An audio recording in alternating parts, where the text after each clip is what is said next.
Bismillahirrahmanirrahim. Assalamualaikum warahmatullahi wabarakatuh. Hamdan katsiran thayyiban mubarakan fi asyhadu an la ilaha illallah wahdahu la syarikalah wa asyhadu anna Muhammadan abduhu wa rasuluhul ladzi la nabiyya ba'da amma ba'd.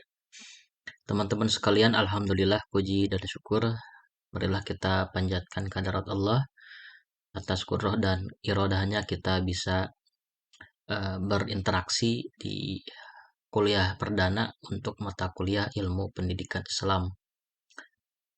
Nah, pada kesempatan saat ini saya tidak menyampaikan materi, tetapi sebagaimana biasa kita sampaikan kontrak perkuliahan untuk semester ini, khususnya untuk mata kuliah ilmu pendidikan Islam.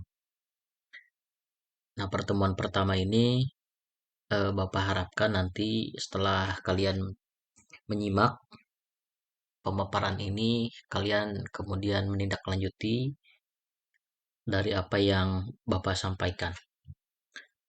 Nah, komponen penilaian pada mata kuliah ini terdiri dari 4. Yang pertama adalah kehadiran atau presensi. Yang kedua adalah tugas yang terdiri dari tugas mandiri dan kelompok. Yang ketiga adalah UTS. Dan yang keempat adalah UAS. Masing-masing prosentase bisa kalian lihat. Untuk presensi atau kehadiran, prosentasenya adalah 15%. Nah, untuk instrumen atau mekanismenya ini dilakukan oleh ketua kelas atau oleh penanggung jawab mata kuliah begitu. Nanti Bapak juga insya Allah akan membuat form sendiri. Jadi daftar hadir acuannya ada 2 dari kalian dan dari form yang Bapak sampaikan. Yang kedua adalah tugas yang terdiri dari tugas mandiri dan tugas kelompok. Ini prosentasinya 20%.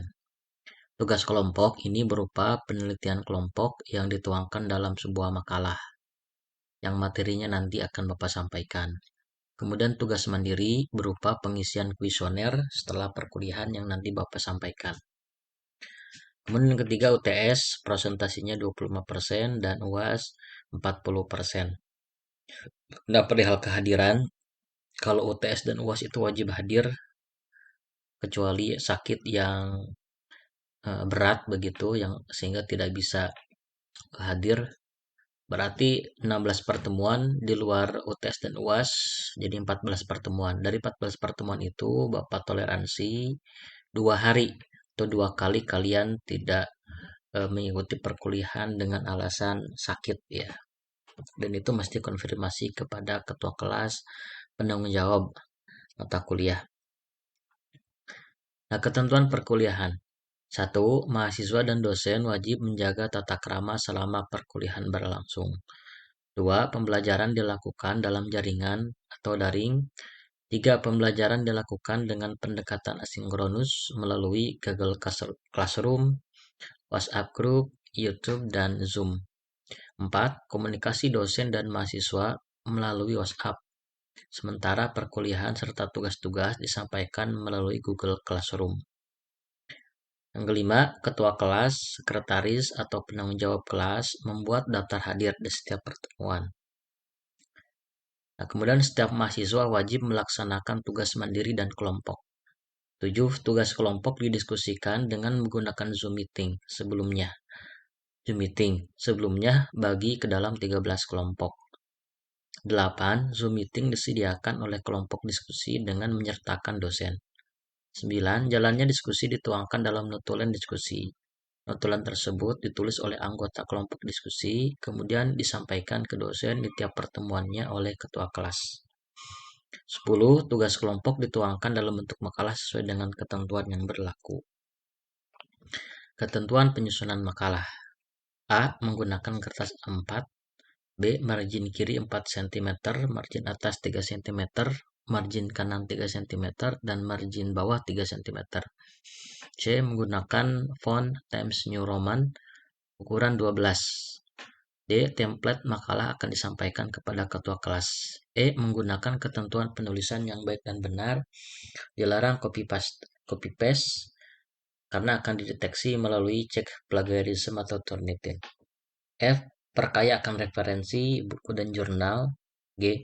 Makalah dikirim dalam bentuk soft copy, Word, dan PDF. Juga PPT disampaikan ke dosen melalui WhatsApp oleh ketua kelas atau sekretaris kelas maupun penanggung jawab mata kuliah. Nah, materi kuliah ilmu pendidikan Islam. Ini berdasarkan pertemuan. Pertemuan pertama saat ini kontrak kuliah. Pertemuan selanjutnya kedua, materi Islam sebagai paradigma ilmu pendidikan. 3. Pengertian pendidikan Islam. Pertemuan keempat, sumber dan dasar pendidikan Islam. Pertemuan kelima, tugas dan fungsi pendidikan Islam. Pertemuan keenam, tujuan pendidikan Islam. Pertemuan ketujuh, dalam pendidikan Islam. Pertemuan kedelapan, UTS. Pertemuan 9, peserta didik dalam pendidikan Islam. Pertemuan 10, kurikulum pendidikan Islam. Pertemuan 11, metode dalam pendidikan Islam. Pertemuan 12, evaluasi dalam pendidikan Islam.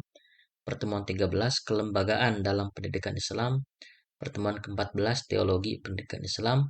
Pertemuan ke-15, ilmu pendidikan Islam, telaah teori dan praktis. Dan pertemuan ke-16, ujian akhir semester.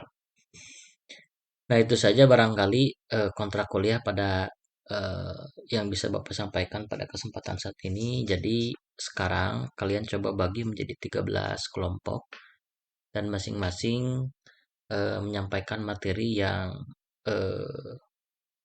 Bapak sampaikan. Jadi minggu depan di pertemuan kedua itu mulai kelompok pertama ya, dan seterusnya tentang Islam sebagai paradigma ilmu pendidikan. Harap dipersiapkan. Silakan setelah ini bagi kelompoknya dan minggu depan kita mulai presentasi kelompok.